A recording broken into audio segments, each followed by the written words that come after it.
Boa noite, a graça e paz do Senhor, Igreja do Senhor, amém. Eu sou o Nível da Semente de Fé. Eu quero estar junto com vocês nesse momento, louvando o nome do Senhor, mesmo através do seu celular, do seu computador em casa, da sua TV. Eu quero convidar você a louvar o nome do Senhor, pois Ele é digno de toda a nossa adoração, e graças a Deus por mais uma semana abençoada que tivemos, de pandemia, de trabalho, de preocupações, mas você venceu, você está aqui. E eu sei que o Senhor foi contigo, eu sei que o Senhor vai ser contigo em mais uma semana que vai se iniciar em nome de Jesus. E que eu quero convidar você nesse momento a louvar e engrandecer o nome do Senhor. Esqueça os problemas, esqueça as tribulações, esqueça toda a mazela, que você possa dizer para Deus: Deus, nesse momento eu quero te louvar como igreja. Eu quero te louvar e que o meu louvor suba até a ti como um cheiro suave em tuas narinas, Deus Pai.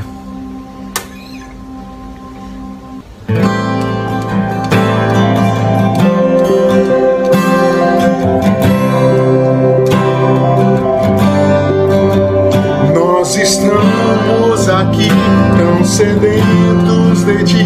Vem, ó Deus, vem, ó Deus, enche esse lugar. Meu desejo é sentir teu poder, teu poder.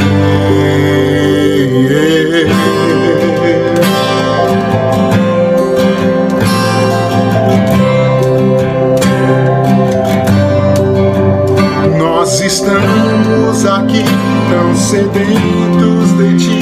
Vem, ó Deus, vem, ó Deus, enche esse lugar. Meu desejo é sentir teu poder, teu poder. Então vem incendiar meu coração ao teu altar.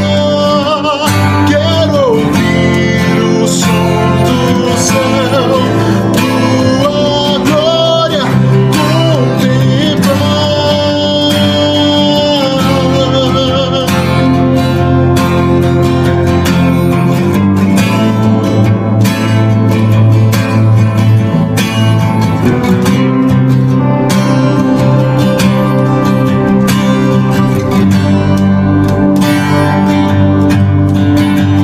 Nós estamos aqui tão sedentos de ti. Vem, ó Deus, vem, ó Deus, enche este lugar. Meu desejo é sentir teu poder, teu poder. Então vem incendiar meu coração ao teu altar. Quero ouvir o som do céu, tua glória contemplar.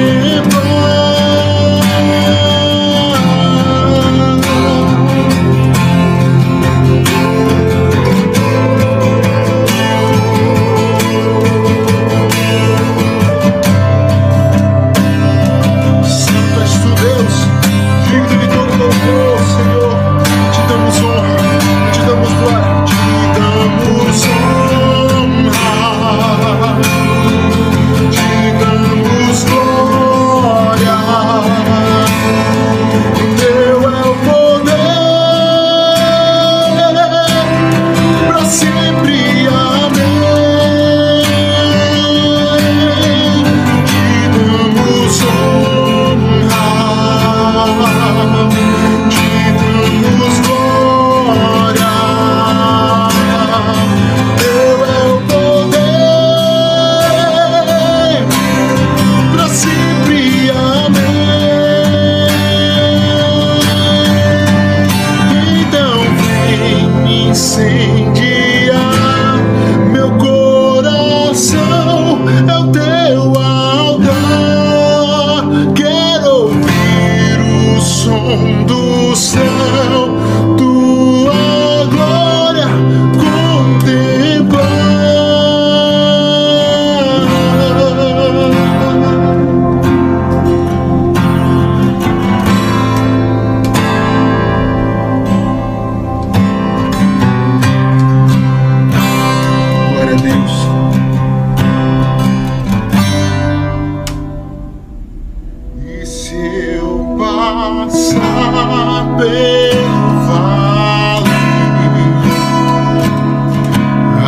acharei conforto em teu amor, pois eu sei que és aquele que me guarda, me guarda. Em teus braços é o meu descanso, em teus braços é o meu descanso, Jesus. E em teus braços é o meu descanso, em teus braços é o meu descanso.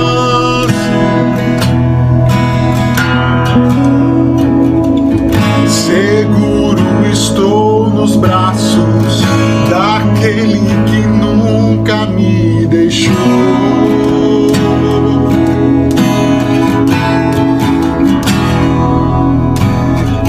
Seu amor perfeito sempre esteve repousado em mim.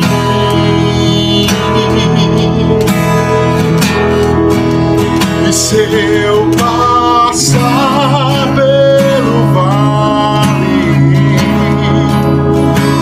acharei conforto em teu amor, pois eu sei que és aquele que me guarda, me guarda. Em teus braços é o meu descanso, em teus braços é o meu descanso, em teus braços é o meu descanso, em teus braços é o meu descanso. Descanse nos braços do Senhor. O Senhor é digno de louvor. Amém.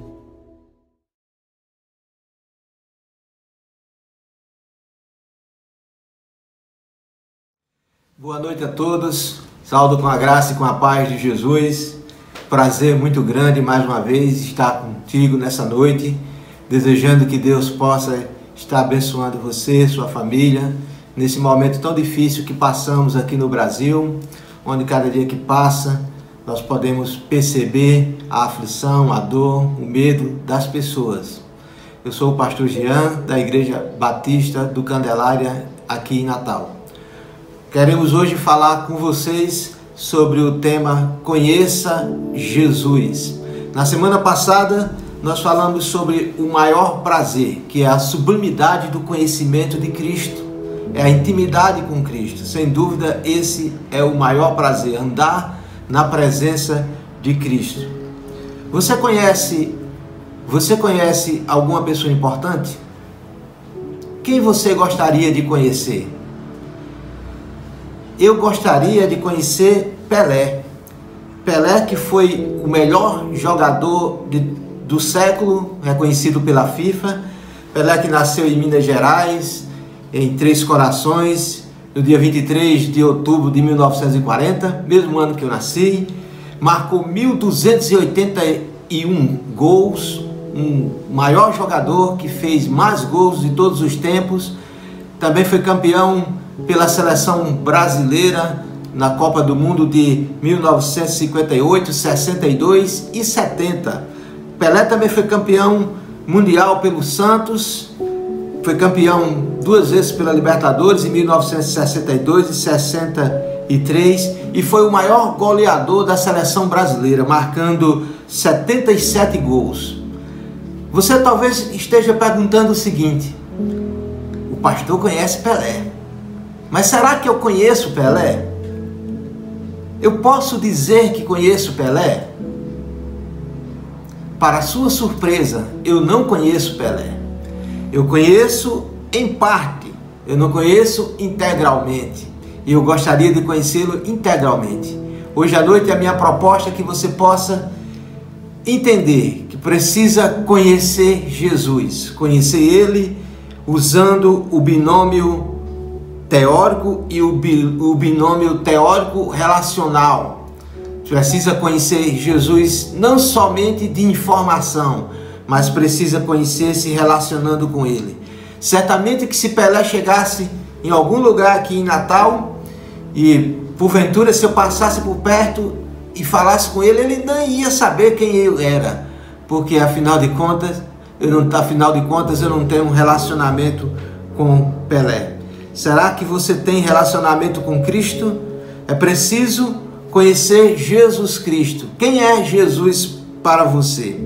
Hoje eu vou compartilhar 3 verdades sobre conhecer Jesus.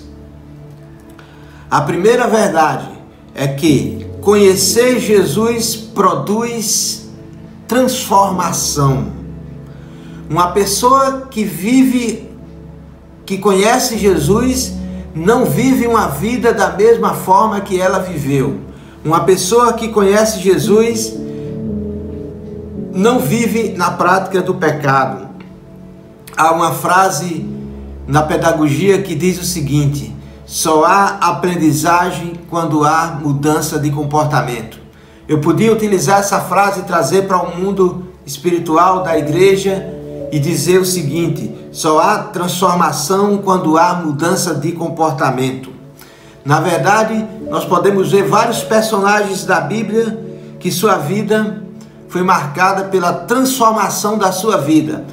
Também podemos ver na vida real, na história da igreja, de personagens que realmente mudaram a sua vida.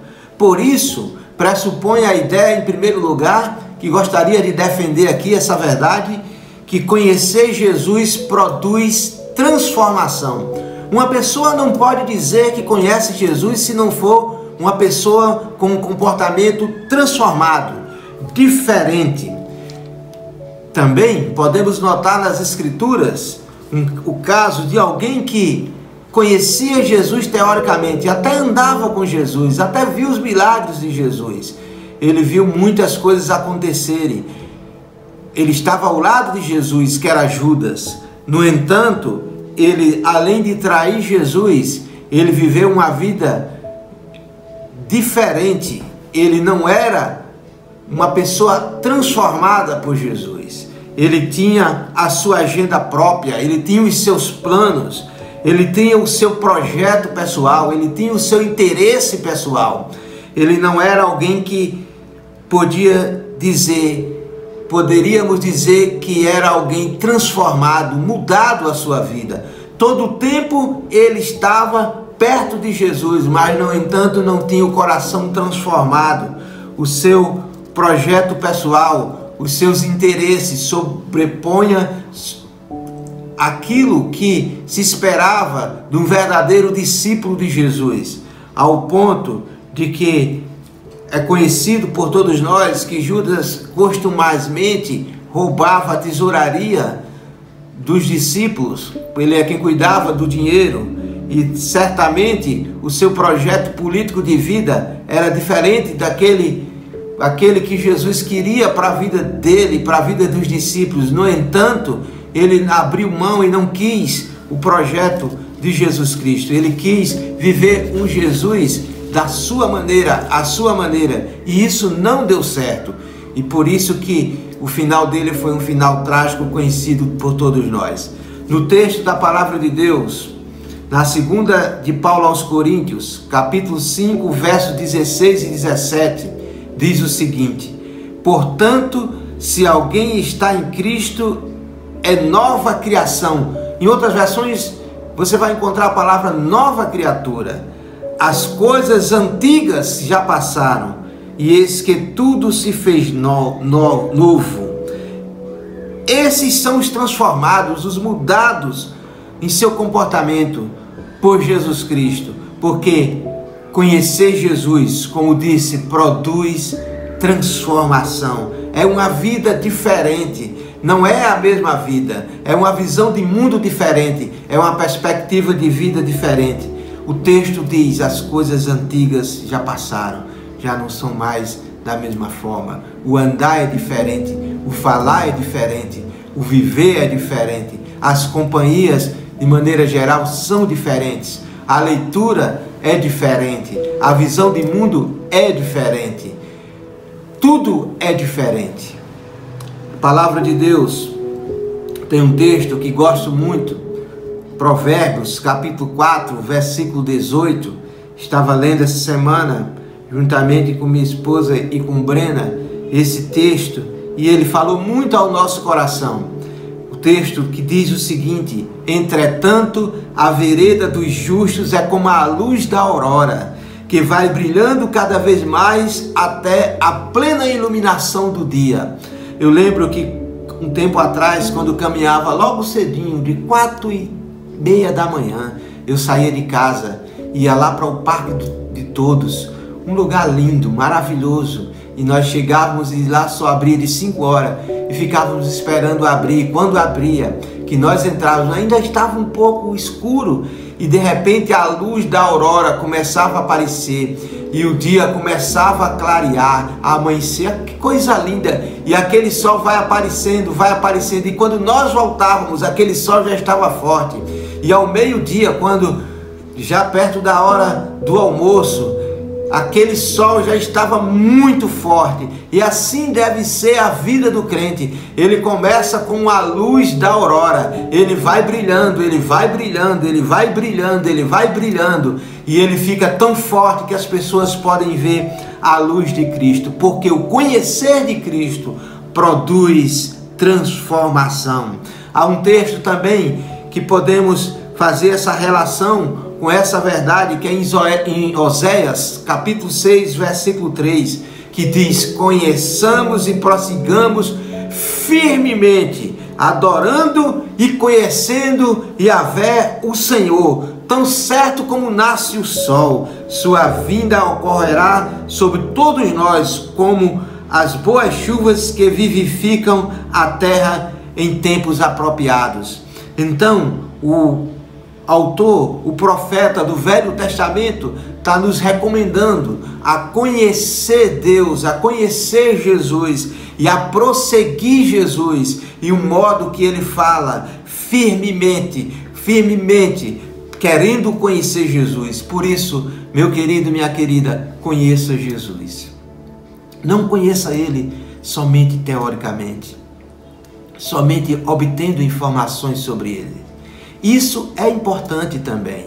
É importante estudarmos sobre Jesus, é importante sabermos do seu nascimento, da sua vida, da sua ressurreição, da eternidade, quem ele é. Tudo isso são informações necessárias, são importantes do ponto de vista teórico, mas do ponto de vista relacional é preciso conhecê-lo cada dia mais e prosseguindo conhecendo Jesus. Essa é a nossa proposta hoje para você. Conheça Jesus. Não podemos estagnar, como a ideia do próprio texto diz, prosseguimos. Devemos prosseguir firmemente, adorando e conhecendo esse Senhor tão maravilhoso, esse Senhor relacional, Deus relacional, que quer estar próximo de nós, nos orientando, nos acalentando, nos dando força, nos ajudando, nos dando alegria, nos dando gozo, nos dando paz. É esse Jesus que nós propomos para a sua vida. Segunda verdade que eu gostaria de compartilhar com você hoje à noite: como conhecer Jesus. E conhecer Jesus, sobretudo, além de produzir uma vida transformada, conhecer Jesus também produz satisfação da alma. Há um texto nas Escrituras muito conhecido pela maioria das pessoas, que é o texto da mulher samaritana, uma mulher pecadora, uma mulher que vivia uma vida talvez desagregada da sociedade, uma mulher que não cultivava os bons costumes morais daquela época. Aliás, ela já tinha casado 5 vezes e estava no 6º relacionamento, e ela foi buscar água naquele famoso poço lá em Samaria, e Jesus também foi. Os discípulos tinham ido fazer outra atividade, e Jesus chega lá, tem um encontro com aquela mulher, e ele pede para ela tirar água, e como os judeus não se davam bem com os samaritanos, há todo um diálogo no capítulo 4 de João, que Jesus se aproxima, e interessante notar o texto do versículo 13 e do versículo 14, que Jesus afirmou àquela mulher no meio daquele diálogo, e Jesus disse para ela: quem beber dessa água terá sede, porque ela estava se recusando até de tirar água para Jesus. E Jesus disse isso, e olhou para aquela mulher e disse: aquele, porém, que beber da água que eu lhe der, nunca mais terá sede. Ao contrário, a água que eu lhe der, tornar-se-á nele fonte de água jorrando para a vida eterna. Que mensagem maravilhosa Jesus disse para aquela mulher. Aquela mulher ficou um pouco confusa na hora, sem saber qual era a água que Jesus estava dizendo. E a água que Jesus estava dizendo era a água dele, porque ele é a fonte da vida eterna, porque ele é a fonte, ele é a água que satisfaz a nossa sede, que satisfaz a nossa alma, que cura a nossa crise existencial, que cura a nossa dor, que cura a nossa aflição. Jesus é a água viva. E se nós bebermos dessa água, certamente nós teremos a nossa alma satisfeita, porque conhecer Jesus produz satisfação da alma. E aquela mulher entendeu a mensagem, e ela depois, no próprio texto, um pouco mais adiante, ela entende, depois que Jesus revela que ela estava já no 6º relacionamento, e Jesus disse para ela, e ela, depois que ficou admirada, reconhecendo a soberania de Deus, reconhecendo que ele era o profeta indicado no Velho Testamento, que ele era o Messias indicado no Velho Testamento, que ele era o Salvador e que, sobretudo, ele era a fonte da água da vida, que ele era a fonte que podia satisfazer qualquer prazer, qualquer dimensão de escassez, dimensão de crise, dimensão de vazio da alma. Jesus é aquele que podia preencher tudo isso, porque ele pode nos proporcionar a verdadeira satisfação. Quem conhece Jesus é satisfeito, sempre é satisfeito. Ela não precisa estar buscando a felicidade nas coisas carnais, nos desejos emocionais, nos desejos mundanos, nos desejos materiais, porque essencialmente a sua satisfação está no relacionamento pessoal com Jesus. Jesus vem e preenche o vazio interior. Uma pessoa que é cheio do Espírito Santo, que é cheio do Senhor Jesus, Jesus produz a satisfação da alma. O conhecer Jesus produz essa satisfação da alma. Ele ou ela não precisa buscar costumeiramente a satisfação nas festas, porque Jesus preenche a satisfação da alma. Não precisa buscar a satisfação nas comidas, nos restaurantes, porque Jesus preenche a satisfação completa da alma. Ele não precisa buscar inteira satisfação nas viagens. É como se ele não tivesse isso, ele não fosse uma pessoa satisfeita, completa. Mas Jesus disse que ele é a fonte plena de satisfação da alma. Muitas pessoas buscam a sua fonte de satisfação nas drogas, nas bebidas. E essa semana eu ia passando, vi várias pessoas se embriagando, e olhei para minha esposa e disse para ela o seguinte: olha, essas pessoas precisam se alimentar das bebidas, porque essa comunhão que elas têm entre elas, ao lado da mesa de bar, preenche o vazio interior. Mas depois, no outro final de semana, ou até talvez no outro dia, elas precisam voltar para lá, porque elas vão voltar a ter sede, elas vão precisar satisfazer a alma. E aí nós podemos entender porque as pessoas procuram satisfação nas drogas, procuram satisfação no dinheiro. Quanto mais dinheiro, quer mais dinheiro, quer mais dinheiro. Procuram satisfação na projeção social. É preciso, muitas vezes tem pessoas que ficam doentes se as pessoas não curtirem aquilo que ele postou no Instagram, que postou no Facebook, que colocou no YouTube o seu vídeo. Se ele não for acessado, se as pessoas não curtirem, eles parecem que ficam muito tristes, porque eles estão buscando muitas vezes a satisfação pessoal, visando unicamente a sua agenda pessoal, e quando ninguém curte, ele traz para ele aquele vazio e aquela tristeza interior, porque certamente ela não tem a sua alma satisfeita. E às vezes as pessoas procuram também satisfação no sexo. Quantas pessoas não vivem todo o tempo mudando de parceiro, mudando de parceira, e às vezes até alguns contraem doenças sexualmente transmissíveis, porque há essa sede insaciável de buscar o prazer naquilo que não pode dar a ele o verdadeiro, o pleno prazer e a plena satisfação, porque a plena satisfação da alma somente podemos encontrar na pessoa de Jesus Cristo. Há pessoas que procuram prazer também no celular. Quantos não tem que trocar o celular todos os dias? Quantos não tem, todos os dias não, também já é um exagero, mas quantos não precisam e não tem essa carência de trocar o celular pelo menos uma vez a cada 6 meses, uma vez a cada 1 ano, porque se não trocar o celular, ele não vai ficar feliz, ela não vai ficar feliz, porque o seu prazer está nos objetos, no possuir as coisas. Alguns precisam estar todo dia, toda hora,